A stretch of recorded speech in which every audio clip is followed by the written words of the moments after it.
Kabanata 10, Godspeed. Bakit ka nandito? Kanina pa masama ang loob ko nang napansin na sumusunod si Matias sa akin. Ilang linggo ko na rin namang napapansin ito.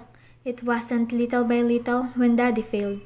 Everything failed all together and all at once. We had to cut some people out of our household at dahil isa si Matias sa may malaking sahod, kasali siya sa nawala. We kept our common driver and just some house helps, and I don't think they will last for more weeks anymore. Hindi siya nagsalita.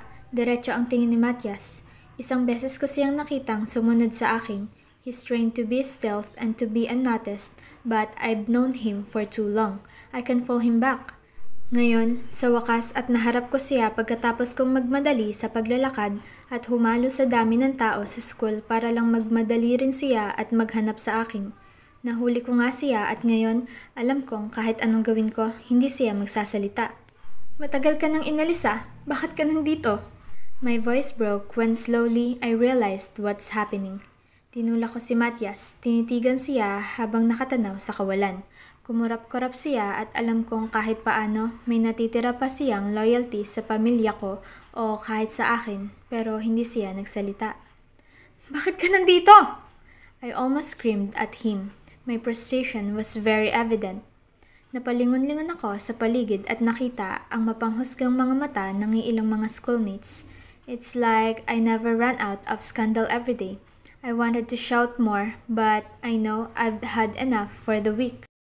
Sino ang nagbayad sa'yo para sundan ako? Mariin ng boses ko. Hindi pa rin sumagot si Matias. Ayaw mo sumagot? Sige, at pupuntahan ko siya ngayon. Miss Valerio. He finally snapped, but I made up my mind. Tinalikuran ko si Matias at dire-diretso ang lakad ko patungo na dapat sa parking lot kung nasaan ang sasakyan naming naghihintay. And like how my days went every day now since my father's betrayal to the Riagos, I heard the usual chit-chats of my then friends. Hoy!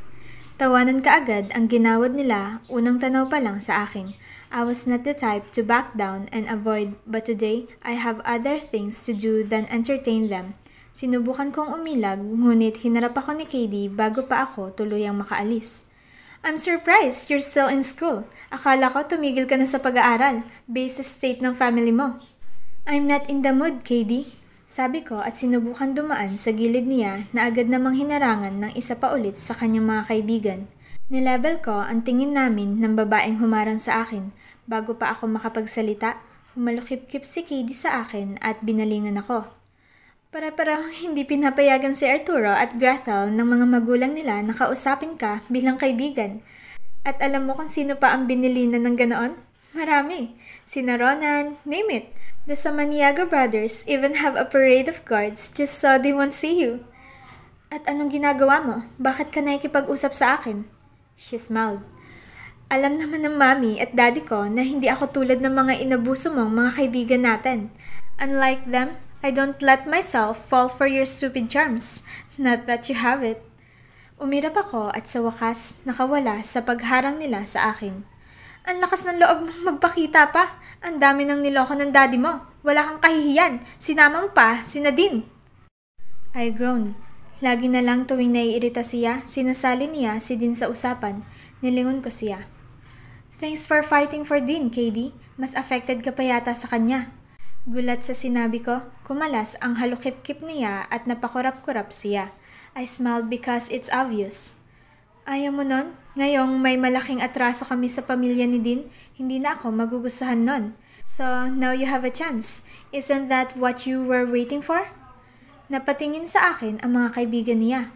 Alam kong sila man ay may lihim na pagtingin kay Dean.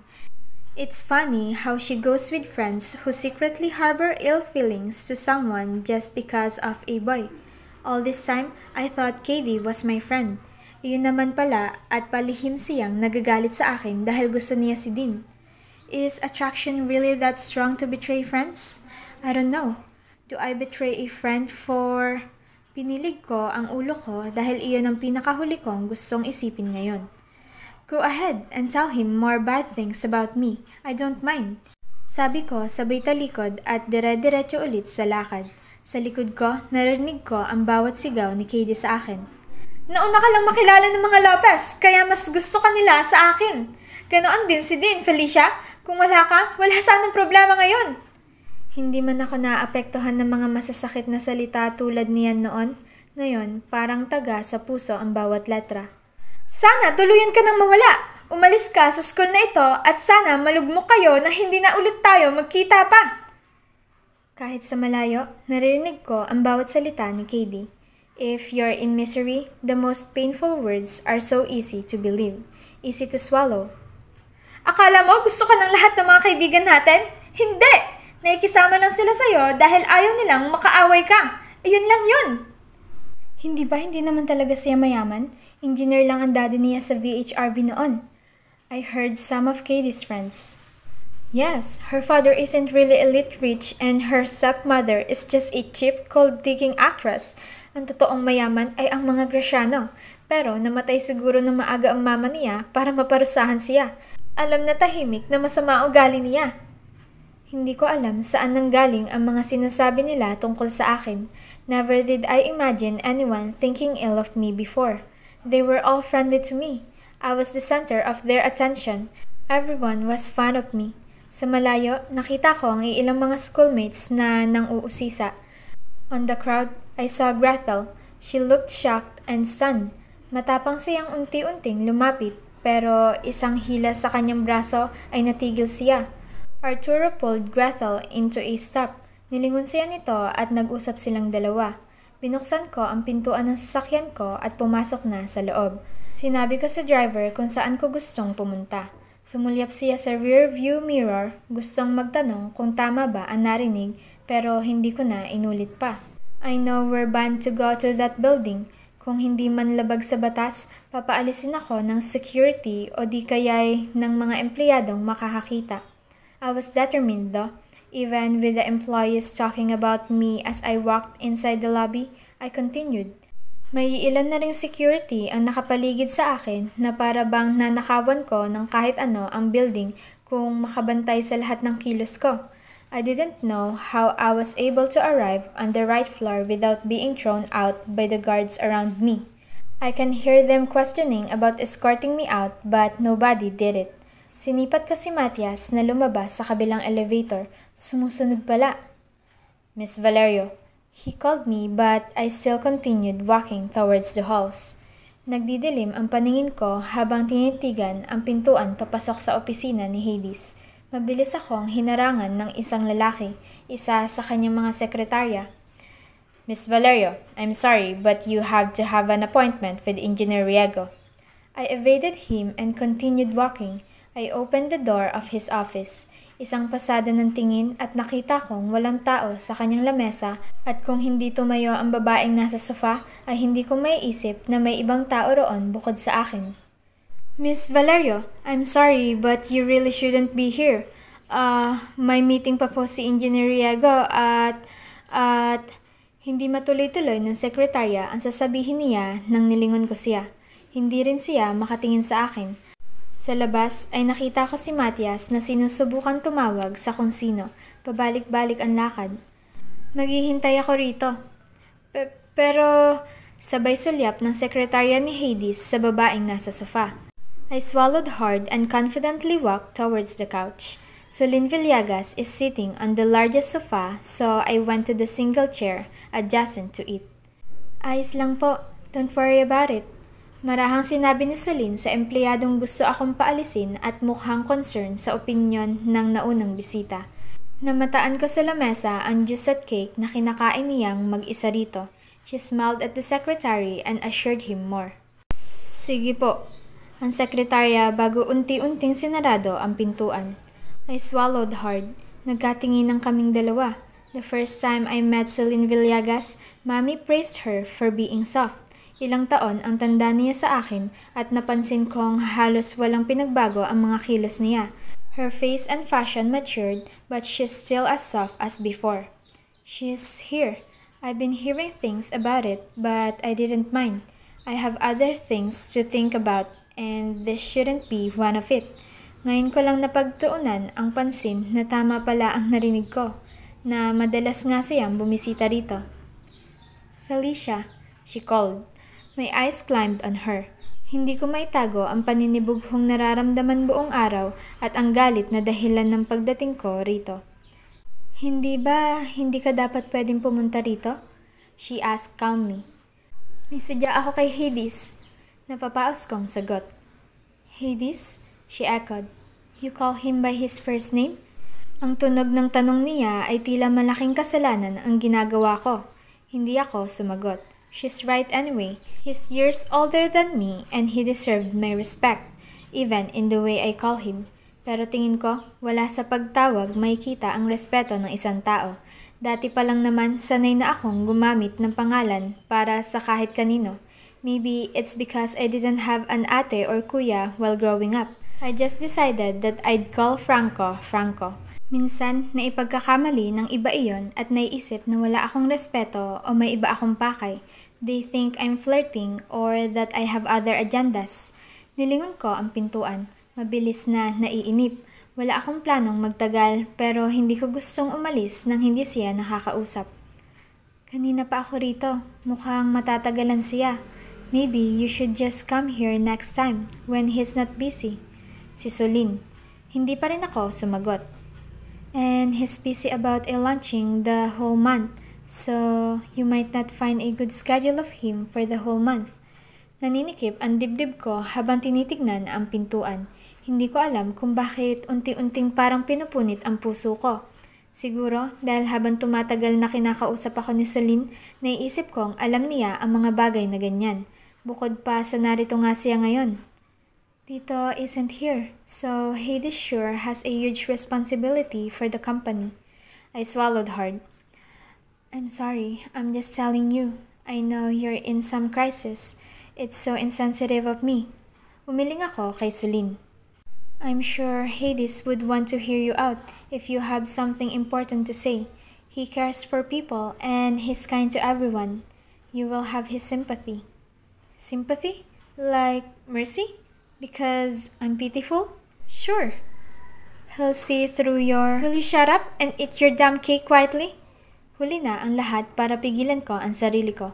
Kasabay ng pagsasalita ko ay ang pagpasok ni Hades sa opisina. Gulantang si Solin sa mabilis kong sinabi. Napatingin siya kay Hades with horrified and offended eyes.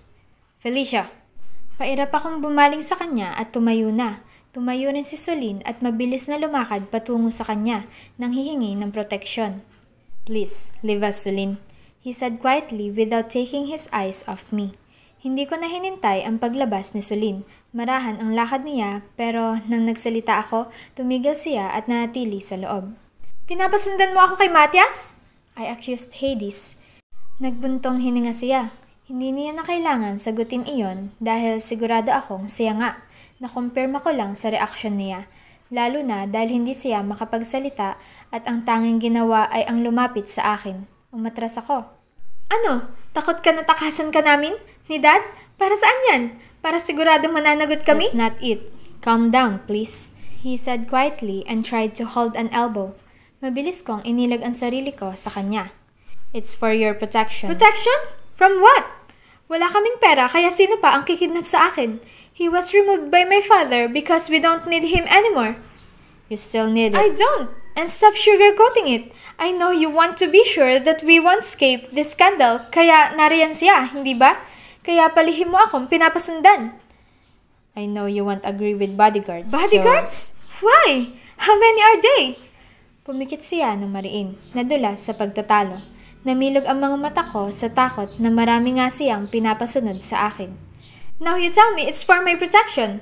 Obviously, marami kasi hindi para roon. Para masundan akong mabuti saan man ako pupunta at sigurado akong hindi lang sa akin, hindi ba? Kay Mami? Kay Daddy? Kay Ate Kus? Or did you hire someone to guard our house too? To make sure that we won't leave it? That's enough. I'm sorry. Marahan niya sinabi at muli akong hinawakan sa siko. Mapanglaw ang kanyang mga mata. Nagsusumamo na pakinggan siya. He licked his lips and pulled me closer but I refused. Lumayo ako at dahil sarahan ng hawak ay nakawala ako sa kanya. Kakausapin ko si Papa. Give me a week, please. I'll help you. Like anything would change, ha? At para saan naman? Dahil naawa siya? Because Hades is merciful. Because Hades gives his sympathy to someone as pitiful as me. Napasulyap ako kay Celine na nasa likod niya, nakikinig sa amin. Let's not sugarcoat anything. I know my dad is at fault and it's not your responsibility to help us. Kami pa nga ang dapat na nagbabayad ng kasalanan, hindi ba? Please, he said weakly, so I cut him off. Hindi ako nandito para magpaawa sa'yo at magpatulong sa'yo dahil ano man ang nangyayari sa amin ngayon. Dahil iyon sa mga desisyon ni Dad. Just please, I ask you to remove your men. Don't worry, we're not leaving the country to hide. Hindi iyon para riyan. Tumaas ang boses niya. Wala akong pakialam sa dahilan ng pagpapasunod mo ng mga tauhan sa akin at posibleng sa pamilya ko. He groaned and shut his eyes tightly. He swallowed hard as I continue. We're not criminals! Of course you're not. Fuck! Alisin mo ang mga tauhan mo kung ganoon. Stop hiring men to know our whereabouts cause we're not running away. Yes, alright. I'll remove them. I'm sorry. Masuyo niyang sinabi. Sinubukan niya ulit na abutin ako pero inilag ko ang sarili ko sa kanya. Give me a week. I'll talk to my father again. He's out of the country, so I'll need to go to him. I tried to talk to him over the phone and laptop, but it just doesn't work. Don't worry about it. Hindi ako nandito para magpatulong sa'yo. Nandito ako para makiusap sa'yo na tantanan sana ako ng mga tauhan mo, pati ang pamilya ko. Yun lang ang pinunta ko rito. Wala nang iba.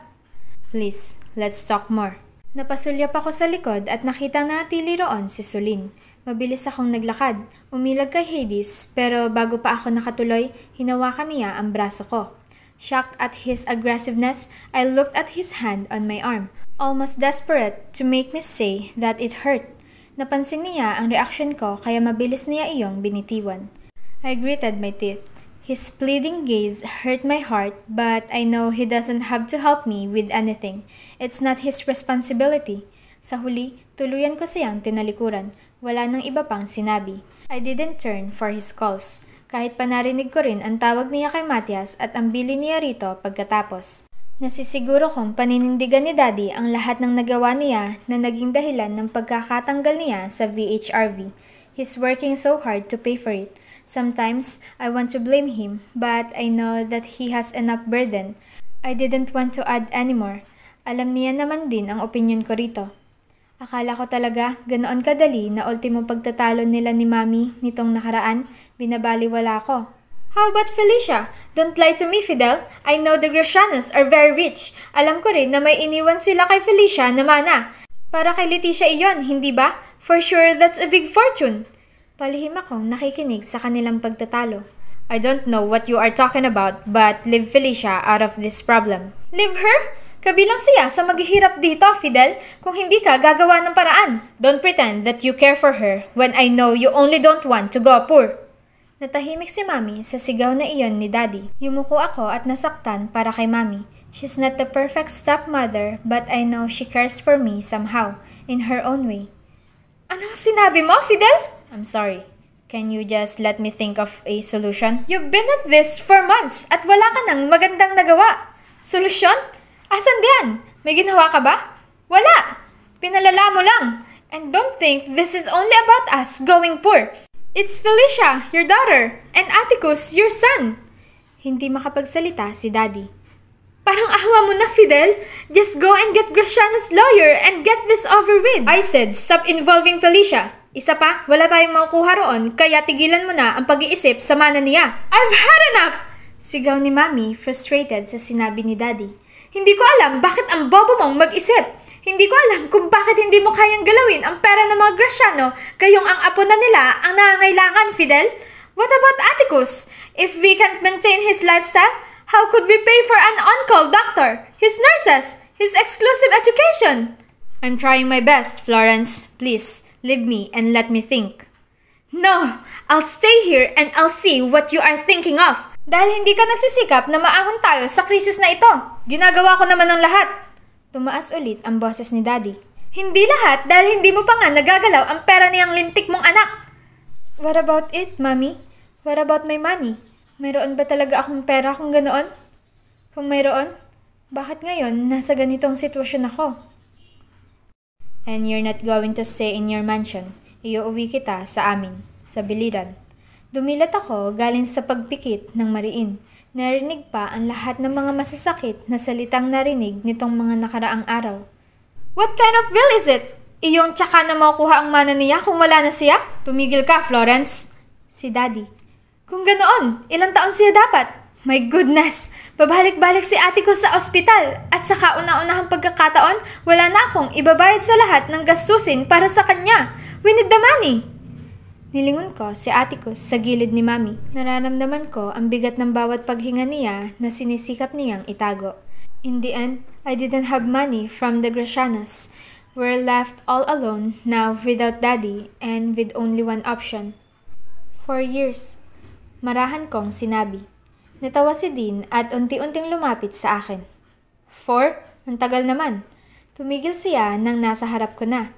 He lowered his gaze at me, as if taking all my face in. Pagkatapos, unti-unti niyang hinaplos ang buhok ko. He traced my jawline, then my chin. May plano ka ba? Kaya matagal? Umiling ako.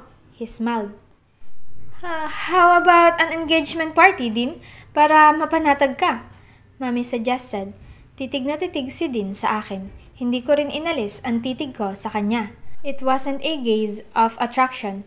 There was nothing else I could feel but hate and disgust for myself and for him.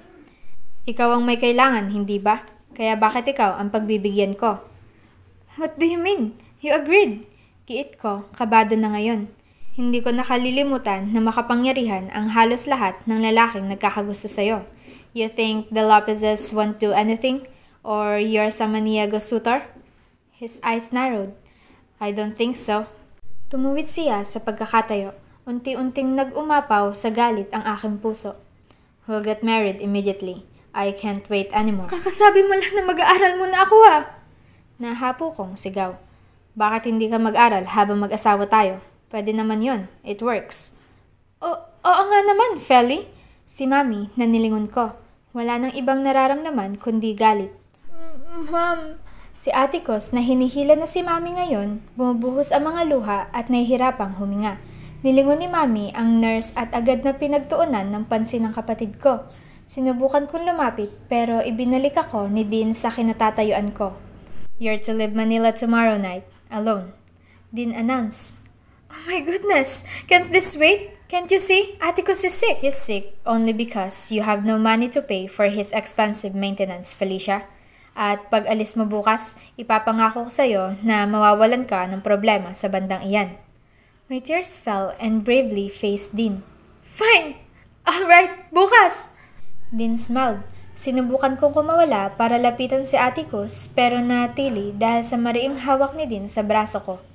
My men will escort you to the airport until the gates. You won't fly via Cebu because I know your Arturo might help you there. I'm not stupid to realize that they have power in those provinces. You are to fly via Ormoc. Fine, Dean. Whatever you want, alright? Desperado kong sigaw. He smirked again. Mauuna ako ngayong gabi dahil ihahanda ko ang pagdating mo. Susundan kita sa airport. Minawi ko ang braso ko at mabilis nang dinaluhan ang kapatid. Wala nang pakialam sa kasunduang sinang-ayunan. Now I'm here, alone, in ABC Airport, crying.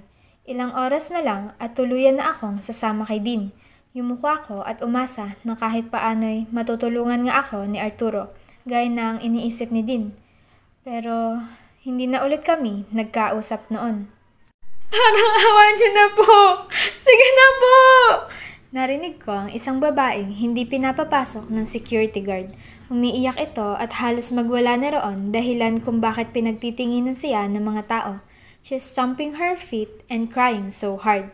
Ilang sandali lumuhod siya at nagmakaawa lalo sa mga security. Miss, wala po kami magagawa. Sige na po! Para awa niyo na po! Pinalis ko ang mga luha ko at unti-unting naisip na siguro'y mas masakit pa ang pinagdadaanan ng babaeng iyon kaysa sa akin. I have to stop moping and whining about this situation. Life still has been good to me because I have an option today. There's a chance that the girl doesn't have any option, so she's in that situation. Pinilit ko ang sarili kong isipin iyon para lang gumaan ang loob. Huminga ako ng malalim at binuksan ng wallet para sa iilang natitirang pera roon. The poor girl, probably my age or older, is crying desperately because she wants to go home to their province. She was escorted then by the guards. Nakita kong umiyak na lang siya at hindi na nanlaban pa. Pero kinausap niya ang mga ito at napilit na maupo muna sa isa sa mga upuang naroon. Imbis na dumiretso sa domestic flights, natili ako roon. I know how it feels to lose any other reasonable option. Hindi ko alam kung ano ang problemang kinahaharap ng babae, pero ano man iyon, naiintindihan ko ang nararamdaman niya. Hi. I tried to sound happy but my voice betrayed me. Tulala ang babae nang lapitan ko. Hindi niya ako sinagot at lalong hindi rin siya lumingon. Narinig ko ang mga iyak mo kanina. Taga saan ka ba?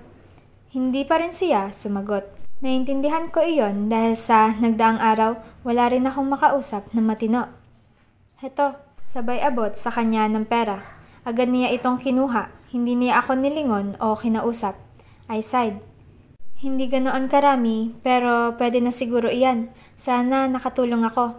Hindi niya pa rin ako tiningnan. Natulala lang siya sa pera na ibinigay ko. Somehow, talking to her made me feel lighter. Hindi ko alam kung bakit. Gusto ko pa sanang tumabi at makipag-usap pa, pero narinig ko ang tawag para sa pasahero ng eroplanong sasakyan ko. Aalis na ako. Godspeed.